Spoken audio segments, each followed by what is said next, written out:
it often does get very, very interesting and quite sharp. People, I think, used to just autopilot bishop g3 in these types of positions, and then I think people realized you can leave it on f4.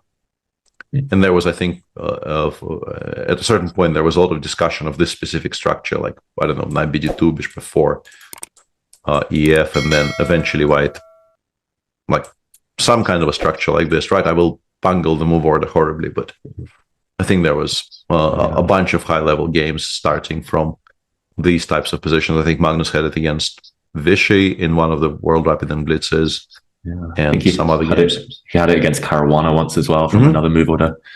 He's definitely the champion of this pawn structure for white. So bishop b5 check. Today he does something else. He gives a check on b5, takes on c6, takes on d6, and queen a4, where I guess queen a3 is a kind of an annoying little idea, but he doesn't actually do it immediately. After castles, looks like queen a3 is playable, but he just castles himself, allowing black seemingly to sort of escape the cage a little bit with cd4, cd4, c5, rook c1.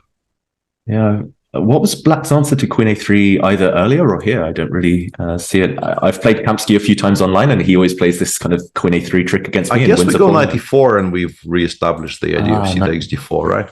Okay. We adjust in time, I suppose. Yeah, because like knight bd2, we just go cd4. And it looks like we don't lose material. Yeah. And so Magnus just goes rook c1. This is an interesting strategic turning point, because c4 is what Ding chose, and it's, I mean, perfectly playable, of course, but I'm also not sure how I feel about this structure. Like, if this was a bishop which is on d6, I think you pick black every single time, right? But because the bishop is on c8, and it's going to be very difficult to find good squares for it. Yeah, it feels like the white knight is very far from c5, though. Yeah. Feels like this is why I wasn't sure. Exactly the point that you're bringing up is that e5 is a nice square, but e5 we can move the knight away from f6 and play f7, f6 ourselves. So eventually we should hope to be able to smoke it out. And c5 would be like a permanent square for the knight. But getting the knight there will take a long, long time. But they both, I guess, agreed that white is at least a little bit better here, because Magnus was inviting this and Ding didn't go for it.